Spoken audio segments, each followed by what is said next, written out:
자, 그럼 이어서 그러면 성부, 성자, 성령 하나님과의 관계를 성경에서 어떻게 우리에게 계시하고 있는지 보도록 하겠습니다. 자, 이 부분은 미리 말씀드리지만 왜 그래요? 라고 물어보시면 안 돼요. 왜 그래요? 저도 설명을 못해요. 그러니까 있는 그대로 말씀드리자면 성부, 성자, 성령님과의 관계는 이렇게 두 가지로 할 수 있는데, 성부는 성자를 낳으셨다라고 얘기해요. 그러니까 이 두 개의 관계는 부자 관계예요. 그럼 이제 이성이 발동한 사람은 성부가 성자를 낳으려면 여자가 있어야 되는데 생각 많이 하죠. 그러니까 다시 얘기하지만 우리 수준에서 우리 이성으로 이 관계를 잡고 해석을 하면 엉뚱하게 나가게 돼요. 그래서 실제로 미국의 어떤 교회는 성부 하나님, 성자 하나님, 엄마 하나님 이렇게 부릅니다. 네, 그러니까 왜냐면 이성으로 이해가 안 되는 거예요. 내가 아들을 낳았는데 어떻게 여자 없이 낳냐? 여러분 이거는 우리 인간의 세계 얘기고 지금 우리가 얘기하는 건 하나님 세계 얘기예요.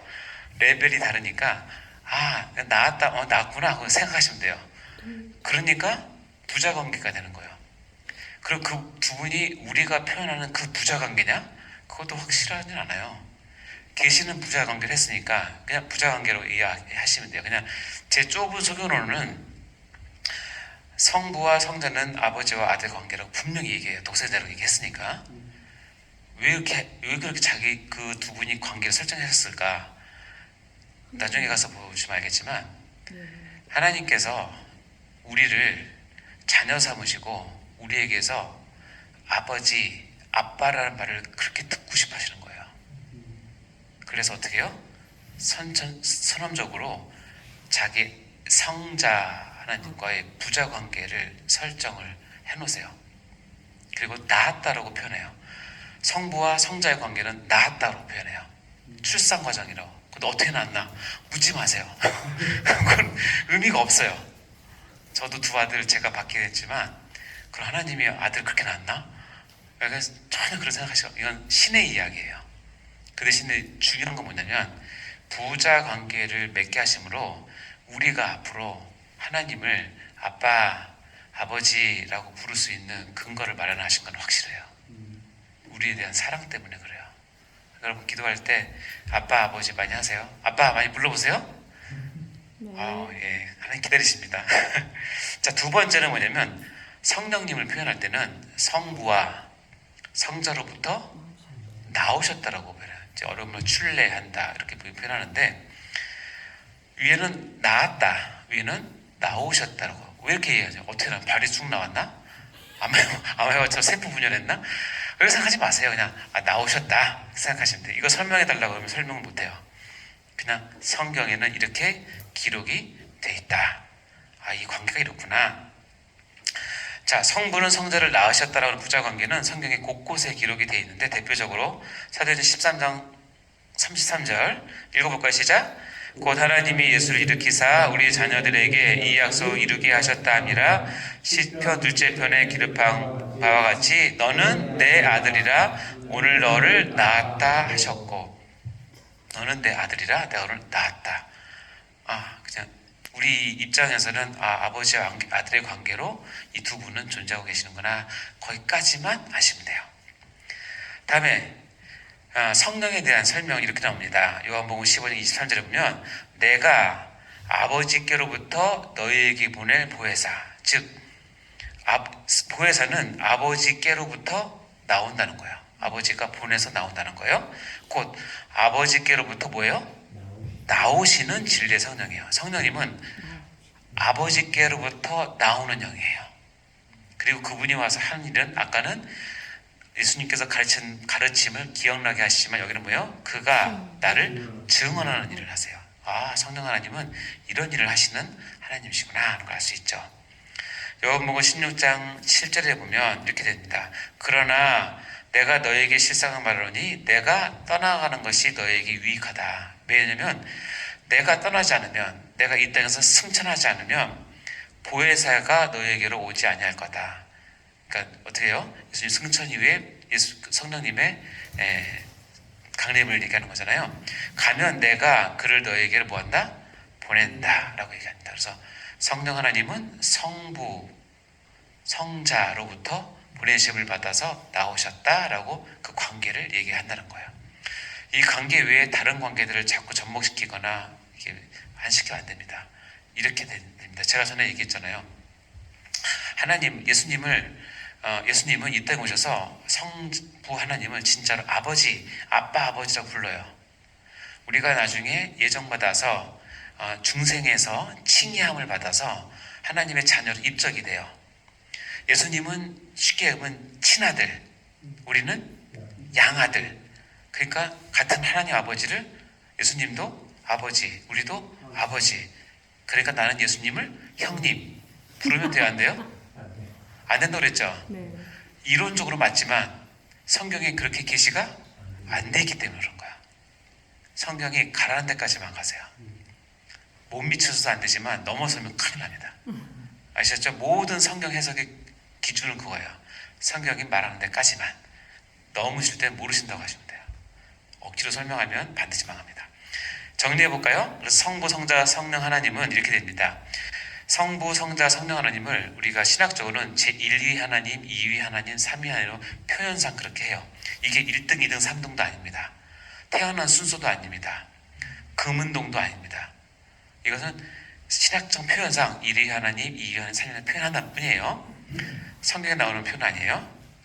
자, 그러면 성부 하나님은 성경에 보니까 부격, 아버지격의 하나님으로 우리에게 오시기 때문에 어떻게 보면 이 모든 그 계획에 대한 마스터 플랜을 다 가지고 계시는 경이로우신 하나님으로 우리에게 많이 다가와요. 그리고 성자 예수님은 자격, 아버지의 뜻을 본받아서 아버지를 기쁘게 하기 위해서 아버지께서 뭘 좋아하시나, 아버지께서 무슨 계획을 세우셨나를 잘 들어보고 그것을 뭐 해드리는, 성취해드리는 참 효심 가득한 아들로 우리에게 다가와요. 저도 얘기했지만 예수님께서 왜 십자가를 지셨는가, 우리를 사랑해서 맞는 얘기지만 첫 번째 이유가 아니라 하나님 아버지께서 우리를 원하시니까 우리를 뭐 하시기 위해서 구원해서 아버지께 기쁘게 해드리기, 그게 첫 번째 목적이라고 했죠. 그게 아버지 하나님의 마음이에요. 성자 예수님의 마음이에요. 자격. 그래서 하나님께서 마스터 플랜한 모든 것을 실제로 예수 그리스도께서 성취하시는 그런 하나님으로 우리에게 많이 다가옵니다. 성령 하나님은 삼위 하나님인데 이렇게 아버지 하나님께서 계획하신 것을 성자 예수님께서 성취하셨고, 이것을 시간과 공간과 모든 역경을 뛰어넘어서 우리에게 실제로 하나님께서 주신 은혜를, 구원을 적용하고 효력 있게 하고 그리고 완성해서 하나님의 백성을 만들어서 이 아버지를 기쁘게 해드리고 성부를 기쁘게 해드리고 성자 예수님께 찬양을 드리게 만드는 일을 성령 하나님께서 하세요. 이것이 성부, 성자, 성령 하나님의 관계라고 이라고 생각하시면 됩니다. 아시겠죠? 그래서 이런 거를 이제 단어를 까먹었는데 뭐 내재적 삼위일체 그런 거 있어요. 근데 다 그런 내용들이에요. 거기 좀 더 깊이 들어가면 그런 내용인데 정확한 그 핵심은 이거니까 이것만 다 알고 계시면 됩니다. 그래서 이렇게 표현할 수 있죠. 성부 제1위 하나님은 모든 피조물에 대한 근원의 하나님으로, 제2위 하나님은 독특하게 세 위격의 하나님 가운데 독특한 게 있는데 완전한 하나님이시면서 완전한 인간, 인성과 신성을 같이 가지고 계시는 유일한 하나님이세요. 아시겠죠? 그래서 이 삼위 하나님 가운데 성자 하나님만 할 수 있는 일이 뭐냐면 중보자예요. 성부 하나님과 우리 인간 사이에서 완벽한 하나님이시지만 완벽한 인간으로서의 독특한 캐릭터를 가진 그분께서 자신을 희생하고 자기의 피를 드림으로 어떻게 해요? 우리를 붙잡고 하나님께로 인도해 줄 수 있는 유일한 중보자가 되실 자격은 성자 하나님만 가능해요. 왜냐하면 인성과 신성을 같이 가지고 계시기 때문에. 그렇죠. 이분은 이제 성자 하나님의 독특한 사역이시죠. 성령 하나님은 이분도 한 인격, 한 위격이세요. 절대로 우리가 오해하는 것처럼 어떤 파워, 에너지, 신비함 이렇게 생각하시면 절대 안 돼요. 그분은 똑같이 삼위 하나님의 하나님이시고 이 성령 하나님은 교회를 형성하고 확장하고 그리고 교회 안에 계셔서 우리를 역사하시고 가르치시고 보호하시고 인도하시는 어떻게 보면 우리와 가장 밀접한 하나님이세요. 그러나 하나님은 다 따로 계시느냐? 쉽게 생각하면 성령 하나님 계신 곳에 성부 성자 다 계십니다. 성자 계신 곳에 성부와 성령도 다 계시고, 그러니까 이 성부 성자 성령 하나님은 완벽한 한 하나님이세요. 그렇게 이해하시면 됩니다. 자, 그러면 삼위일체를 우리가 이제 개념부터 시작해서 성경에서 알았죠? 그리고 이 삼위일체 하나님이 이렇게 관계가 되는구나 알았으니까 이제 조금 더 실제적인 부분을 하겠습니다. 실생활에서 우리는 삼위일체를 어떻게 알 수 있느냐? 실은 우리가 흔히 보는 세례, 축도, 교회, 사도신경, 기도, 예배, 신앙생활, 일상생활 모두에서는 우리는 삼위일체 하나님과 같이 합니다. 삼위일체 하나님과. 자, 예를 들어 볼까요? 세례는 마태복음 28장 19절에 보면 이렇게 되어 있죠. 읽어보겠습니다. 시작. 그러므로 너희는 가서 모든 민족을 제자로 삼아 아버지와 아들과 성령의 이름으로 세례를 베풀고. 그럼 세례를 베풀 때 목사님 하신 거 잘 들었죠? 성부와 성자와 성령의 이름으로 내가 누구에게 세례를 베푸노라 주노라 하잖아요. 이렇게 그 삼위 하나님을 반드시 언급하셔야 돼요. 하나 빼먹으시면 안 됩니다. 그러면 안 돼요. 성부, 성자, 성령의 이름으로 세례를 베풀게 되어 있죠. 그 세례는 삼위일체 하나님의 이름으로 한다. 축도, 여러분 축도 이제 곧 이제 목사님이 되시면 하실 텐데 고린도서 13장 13절에 보면 축도의 가장 원형이 나오죠. 축도는 참 특이하게 일단 예수님 성자 하나님부터 나옵니다. 그래서 주 예수 그리스도의 은혜와 하나님 아버지의 사랑과 성령님의 교통하심이 쭉 이제 나오죠. 이제 이 설교를 듣고 살기로 결단하는 뭐 이렇게 해서 형께서지어다 아멘 나옵니다. 그래서 보통 이제 목사님들이 이제 건의를 하기 위해서 어떻게 손을 들고 이제는 우리 주 예수 그리스도의 은혜와 이렇게 나오잖아요. 그때 한 목사님이 딱 섰는데 이제는이 생각이 안 나는 거예요. 그래서 요즘은 그렇게 했다는 유머가 있습니다. 일단 축도는 성부, 성자, 성령 하나님의 이름으로 하는 것이 삼일체 이름 하는 것이 맞고요. 자, 또 볼까요? 교회는 어떻게 형성되느냐? 베드로전서 1장 2절에 보면 교회는 한마디로 표현하면 택하심을 받은 자들의 모임이라고 한다면 택하심을 받은 자들의 어떻게 형성되느냐? 첫 번째, 하나님 아버지의 미리 아심을 따라서 택하심을 받은 자들이에요. 하나님 아버지. 다음에요. 성령이 거룩히 하심으로 택하심을 받은 자들이 교회예요. 마지막으로 예수 그리스도의 핏부림을 통해서 된 것이 택하심을 받은 자들이에요. 따라서 교회는 물론 우리가 예수께서 자기 핏값을 사셨다고 얘기하지만 근본적으로는 성부 하나님의 예정과 성자 예수님의 자기의 속량 구속하심과 성령 하나님의 보호 가운데 거룩하게 하심 가운데 형성된 것이 교회예요. 그래서 우리 교회는 삼위일체 하나님의 교회예요. 아시겠죠? 이거 2개 넘어갔네. 자, 그럼 그 교회에서 어떻게 일을 하느냐? 고린도서 12장에 보면 은사는 여러 가지나 몸 같고 성령은 같고 직무는 여러 가지나 몸 같고 주는 같고 또 사역은 여러 가지나 모든 것을 모든 사람 가운데 이루시는 하나님은 같대요. 그러니까 교회 안에서의 모든 사역은 성령 하나님, 성자 예수님, 성부 하나님의 이름으로 하는 것이 교회 사역이에요. 그러니까 삼위일체로 교회 사역을 하셔야겠죠? 네. 실제로서 모든 것은 삼위일체로 실생활 가운데 우리 가운데 다 있습니다. 자, 사도신경과 기도도 우리가 삼위일체적인 고백을 하는 건데 사도신경이 아포스토 크리드잖아요.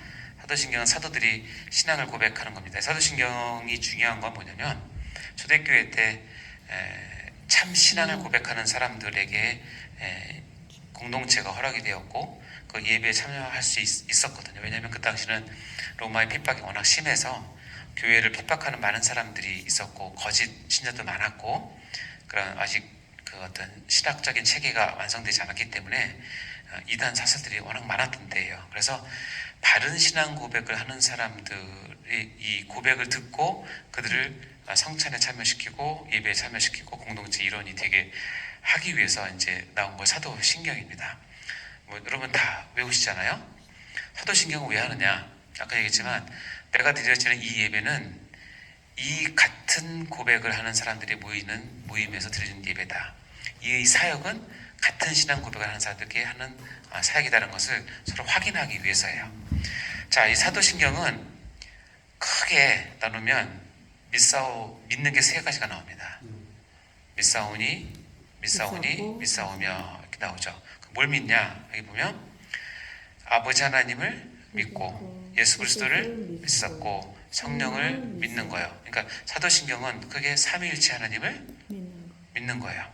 근데 잘 보면 아버지 하나님에 대한 구절은 딱 전능하사 천지를 만드시니에요. 그리고 성령을 믿사오면 그 뒤에 나온 내용이에요.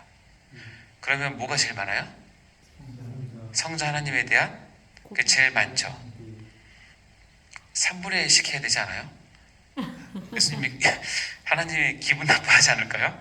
성부 하나님은 왜 난 한 줄밖에 없냐 왜 그러실 것 같은데 왜 이렇게 했냐면 이 사도신경이 교회의 공식 고백으로 채택되면서 그 당시 가장 큰 그 갈등은 뭐냐면 성부 하나님에 대한 고백은 다 비슷해요. 네?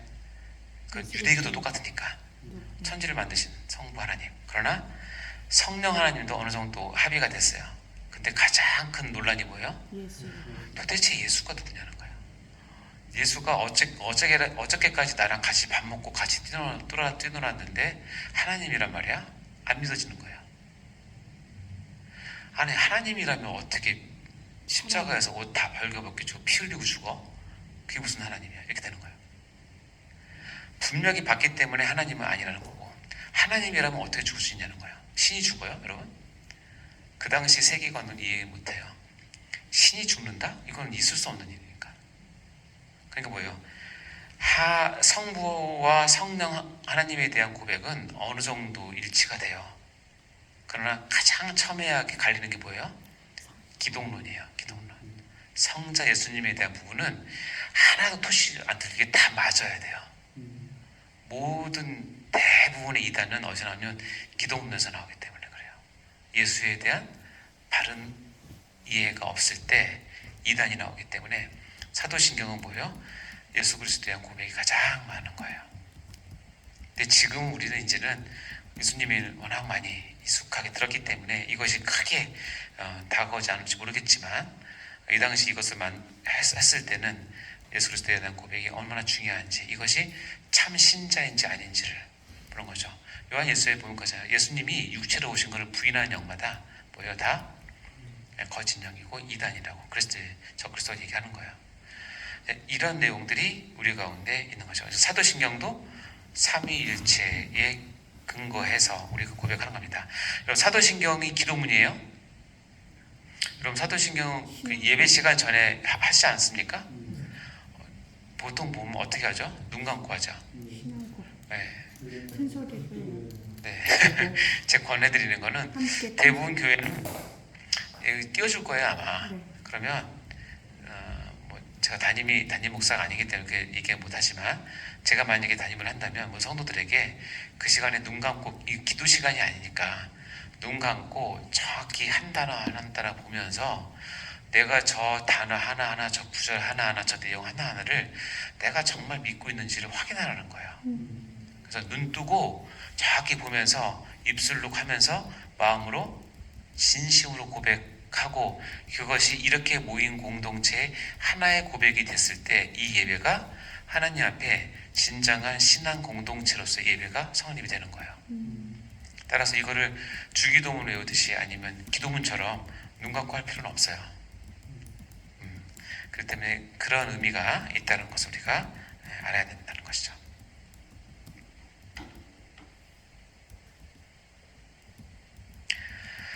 기도도 마찬가지예요. 여러분 기도 많이 하시는데 여러분의 기도의 가장 중요한 것은 가장 중요한 건 뭐냐면 기도를 누가 들으시냐는 거예요. 기도의 대상이 여러분의 기도의 대상은 누구세요? 하나님 아버지. 네, 하나님 아버지죠. 물론 하나님이세요. 그러나 엄밀하게 따지면 하나님 아버지예요. 그래서 우리가 처음 기도할 때는 뭐 저는 항상 사랑과 은혜가 풍성하신 하나님 아버지라는 말을 쓰기 좋아하는데 사랑과 은혜가 풍성하시다는 말이 너무 좋아요. 그렇죠? 그리고 여러분 기도 끝날 때 어떻게 끝나죠? 예수 그리스도의 이름으로 기도드립니다 라고 하는데 왜 이 말을 하냐? 내 기도가 끝났으니 잠결하는 뜻이 아니라 그런 암호가 아니라 내가 했던 모든 기도의 근거는 뭐냐면 예수 그리스도께서 우리에게 베푸신 구속의 사역과 그 이름으로 인해서 우리가 그 근거를 갖고 기도한다는 거야. 도장을 짓는 거야. 내 기도가 예수 그리스도의 공로에 의지해서 한다는 도장. 그리고 그런 기도의 내용은 뭐냐? 내 삶에 일어나는 모든 내용들, 그리고 우리 교회의 공동체의 관심, 이 나라가 나갈 거, 그리고 하나님 나라를 위해서 하나님께서 그 기도자에게 성령으로 감동을 하신 내용을 받아서 기도하는 거예요. 자, 그럼 기도는 어때요? 대상은 성부 하나님, 내용은 성령의 감동으로, 그 기도의 근거는 예수 그리스도의 이름. 이것이 삼위일체적 기도예요. 완벽한 기도. 그래서 장로교에서 대표 기도할 때는 여러분 대표 기도를 나중에 가르치거든요. 이렇게 저기 성도들한테 이걸 꼭 알려주시고 이렇게 하는 것이 삼위일체적 기도라고 알려주셔야 돼요. 물론 이렇게 안 해도 뭐 하나님 들으시겠죠. 근데 어떤 교회 가면 처음에는 그냥 그런다. 시를 읽다. 하나님 그러면서 막 낙엽이 떨어지고 그래서 도대체 기도를 누구한테 하는지 모르겠어요. 그러니까 그렇게 하는 거는 옳지 않아요. 하나님 들으시겠지만 우리가 배우는 거에 의하면 이 틀이 참 중요하다. 왜냐하면 삼위일체 교회에서 삼위일체적으로 기도하는 틀이기 때문에 그래요. 자, 그러면 우리의 예배나 신앙생활이나 일상생활도 이렇게 또 적용이 되는 거예요. 여러분 예배는 누구한테 드리냐? 물론 성삼위 하나님께 드려요. 그러나 대표는 누구예요? 성부 하나님이세요. 이 예배를 내가 드릴 수 있는 근거는 예수 그리스도의 공로에 의지해서 드리는 거고, 예배를 어떻게 드려요? 성령의 감동과 성령의 충만함으로 성령 안에서 드리는 거예요. 그래서 신령과 진정으로 했던 그 말씀처럼 성령 안에서 드리는 거예요. 그러니까 예배도 삼위일체적 예배를 드리는 것이 우리의 안전한 예배죠. 여러분 신앙생활은 하나님 영광을 위해서 정확히 따지면 하나님 아버지의 영광을 위해서 무엇으로? 성령의 감동 가운데, 성령의 인도하신 가운데 무엇을 근거로? 예수 그리스도의 나를 사랑하시는 십자가 공로를 근거로. 이것이 우리 신앙생활이에요. 일상생활도 똑같아요. 우리 일상생활도 성부 하나님의 영광을 위해서 어떤 힘으로? 예수 그리스도의 공로를 힘입어서 누구와 함께? 성령님과 함께. 그래서 삼위일체를 배워서 우리 실상에서 삼위일체를 떠나서 생각할 수 있는 건 아무도 없어요. 다 삼위일체로 갑니다. 그래서 이런 부분들이 우리가 실생활에서 성삼위 하나님을 깊이 느끼면서 하는 거죠. 그래서 삼위일체 교리에 대한 그릇된 사상은 한마디로 표현하면 오늘 우리가 같이 나눈 이 내용이 짧지만 그리고 아주 뭐 그렇게 막 신학적으로 깊고 학문적으로 깊은 내용은 아니지만 이것이 왜 중요하냐? 여기서 벗어나서 설명하는 것은 이단이에요. 네. 따라서 삼위일체를 잘 모르면 어떻게 되면 자기 의지와 상관없이 이단이 주장하는 걸 언제를 주장할 수 있어요. 네. 왜냐하면 안 배웠기 때문에 정확히 정리가 안 됐기 때문에. 근데 아까도 얘기했지만 우리 이성으로 다 맞는다고 해서 성경에서 말하는 게 아닐 수 있어요. 그러니까는 여기서 배운 것들을 여러분이 잘 이해하셔야 됩니다. 이렇게 삼일체가 정확히 쓰면 이단 분별하는 건 너무너무 쉬워요. 모든 이단의 90%는 다 대부분 여기서 나옵니다. 삼일체에서. 유대교를 이단이라고까지는 않죠. 타종교니까. 유대교의 가장 큰 단점 뭐예요? 성자 예수님을 인정 안 하는 거예요. 그러니까 더 이상 어떻게 얘기할 거 없어요. 그들이 구원이 있냐 없냐는 우리가 따질 게 아니고 하나님께서 하실 거니까 그냥 그렇구나. 여호와의 증인이 왜 이단이에요?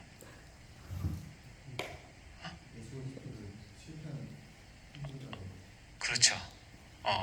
예수 그리스도를 하나님의 독생자 아들로 생각하지 않고 예수를 하나님이 처음 창조한 피조물로 만들어요. 물론 그 권위는 지금 예수님처럼 높게 두지만 출발을 어떻게 했냐면 아까 우리가 영원 전에 말씀과 하나님 함께 계셨다 그랬잖아요. 선재하신 하나님이신데 여호와의 증인은 하나님이 예수님을 가장 뛰어난 첫 번째 인간, 가장 뛰어난 피조물로 만들었다고 하기 때문에 그건 두말할 것도 없이 이단이에요. 신천지가 왜 이단이에요? 이만이고 이만희가 뭐래요? 성령 성령이래요. 자기가 진짜로. 우리는 웃죠. 또 다른 보혜사. 또 다른 여러분 웃죠. 이게 말이 되냐? 근데 여러분 그 수많은 사람들이 왜 따랐는지 아세요? 신천지가 가장 잘하는 거 뭐냐면 교리 가르치는 거예요. 신령 교리를 이렇게 우리처럼 이렇게 널널하게 안 가르칩니다. 아침부터 저녁까지 진짜 빡세게 가르치고 시험 다 봅니다. 근데 그 교리를 배우고 나면 너무 자연스럽게 우리 이만희 교수님은 성령님이라고 얘기하세요. 그러니까 교리를 굉장히 중요한데 이단이 교리 교육을 강조하는 이유는 뭐냐면 처음에 들으면 말도 안 되지만 거기 가서 성경 갖고 막 이리저리 하다 보면 어떻게 되면 이제 이게 세뇌가 돼요. 그래서 무서운 거예요. 막 가스라이팅 하는 거예요. 자, 그러니까 삼위일체에서 벗어나 우리가 지금 배운 이거를 여러분 쉽게 생각하지 마시고 깊이 마음에 새기시고 여러분 우리가 이단을 다 연구해서 이단이라고 생각할 수 없잖아요. 그런 이제 이단을 전문으로 하는 사역자분들은 그렇게 연구하시고 우리는 그거 다 배울 수 없으니까 어때요? 우리 거로 참 진리가 뭔지를 정확히 알고 있으면 여기서 벗어나면 뭐예요? 이단. 아니구나 생각하시면 되는 거예요. 제가 전에 얘기했지만 위패를 감결하는 그 감별사가 하는 일은 뭐냐면 수많은 위패를 다 만져보는 게 아니라 늘 손에 진짜 화폐를 항상 만져요. 항상 이 감각 때문에 항상 만지다가 실전에 들어가서 쫙 만지다가 느낌이 딱 다를 때 그게 위패예요. 위패를 만져서 공부해서 위패를 하는 게 아니라 진짜를 계속 만지고 있다가 느낌 이상하다? 하면 위패예요. 그게 위패 감별사예요. 우리가 진리를 지키기 위해서는 여러분이 시간도 한정돼 있고 배움도 한정돼 있고 능력도 한정돼 있잖아요. 그러니까 어때요? 그다 뭐 하려고 하지 마세요. 진짜만 정확히 알고 있으면 돼요. 제가 교리를 배우면서 제가 가르쳤던 목사님 제가 한 가지 궁금한 게 있어요. 제가 전에 얘기했는데 하나님이랬죠. 목사님 다른 교단이나 이런 데 가면 마귀론이 따로 있는데 왜 우리는 마귀론 안 배워요? 그렇게 물어봤어요. 궁금하니까. 근데 그 목사님의 말이 아직도 저한테 굉장히 깊이 다가왔는데 저한테 그러는 거예요. 네가 지금 배운 거 외에 다른 건 다 마귀론이야 이렇게 얘기하는 거예요. 뭔지 알겠어요? 마귀론 여러분 다 어떻게 배워요? 못 배워요. 근데 진리를 여러분이 정확히 붙잡고 있을 때 여기서 벗어났다고 생각한 걸 한번 생각해 보시고 기도하시고 성경 말씀 보시면 그 외의 것들은 다 가짜라고 생각하시면 돼요. 그래서 마귀론을 따로 배우지 않는 이유는 뭐냐면 마귀론을 우리가 배울 수는 없어요. 그거는 학문이 아니니까. 여러분이 갖고 있는 진리를 잘 아셔야 되는데 특별히 제가 여러분 강의하는 40몇 개 강의 중에서 제가 가장 힘들어하고 어려워하고 떨리는 건 삼위일체예요. 왜냐면 내가 지금 이거 잘 설명하고 있나? 라는 생각도 드지만 그래도 여러분께 이렇게 담대하게 얘기하는 건 뭐냐면 여기 최소 우리 같이 나눴던 이 내용들은 여러분 마음 가운데 믿음으로 잘 정립하고 계셔야 여러분이 엉뚱한 얘기 안 하고 교회를 진짜 삼위일체 하나님을 섬기는 교회로 이끄실 수 있어요. 그러니까 꼭 기억하시고 그 외에 학문적인 삼위일체 좀 깊은 삼위일체는 이제 신론에서 따로 이제 배우실 텐데 거기서 더 깊이 배우시면 되겠습니다. 근데 이것이 이해가 되면 그 다음 건 쉽지 않습니다. 그래서 삼위일체 잘못된 상황은 뭐냐? 이단의 출발이다. 아시겠죠? 네. 자, 리뷰해 볼까요? 시작. 삼위일체에 대한 올바른 성경적, 교리적, 신앙적 표현은 한 실체이신 하나님께서 세육교로 계신다라고 고백할 수 있으며 이를 한마디로 하면 한 실체 세육교이라고 할 수 있다. 되시죠? 2번 시작. 삼위일체 하나님을 알면 수준 높은 신앙을 가질 수 있다. 그리고 삼위일체는 우리의 실생활이다. 3번 시작. 나의 구원은 성부 하나님의 창세전 구원 계획과 성자 하나님의 2000여 년 전의 구원 성취와 성령 하나님의 현재의 효과적인 구원 적용으로 완성된 것이다. 즉 나의 구원은 철저히 삼위 하나님의 협동 작업임을 알아야 한다. 아멘. 자, 제가 참 좋아하는 찬양인데 1절은 하나님을 찬양하는 노래고 2절은 예수님을 찬양하는 노래고 3절은 성령님을 찬양하는 노래예요. 이 찬양 아십니까? 모르십니까? 그렇죠. 자, 우리 하고 마시도록 해볼까요? 집에 가실 때 불러보세요. 진짜 몰라요? 몰라요? 모를 수도 있죠. 모를 수 있긴 한데 진짜 몰라요? 와, 오늘부터 할게요. 오늘부터 해봐요. 어릴 때 한 게 아닌데 그렇구나. 아이고. 불러주세요. 해볼까요? 네. 모든 영광을 하나님께 모든 영광을 하나님께 온 마음과 뜻 다해 주 사모합니다. 모든 영광을 하나님께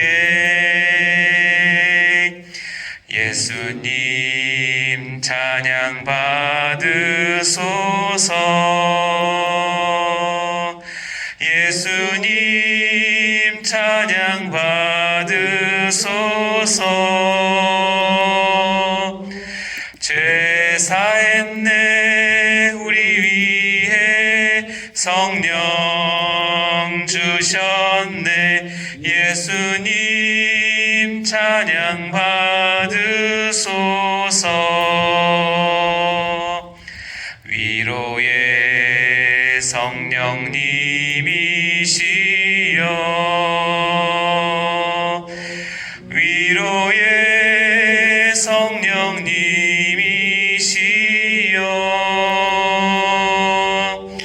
우리 안에 계셔서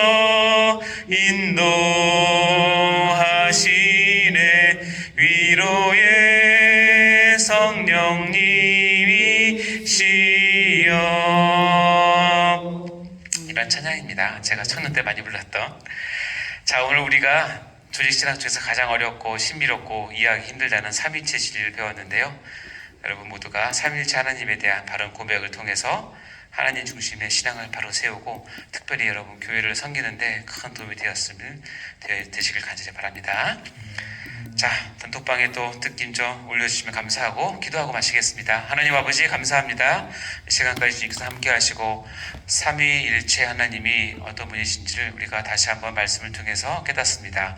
하나님, 우리가 믿음으로 잘 순합할 수 있도록 도와주시고 믿음으로 반응하여서 삼위일체 하나님을 나의 하나님으로 고백하며 교회를 섬기고 세우는데 가장 귀한 밑거름이 될 수 있도록 축복하여 주시옵소서. 하나님 찬양합니다. 너무나 감사합니다.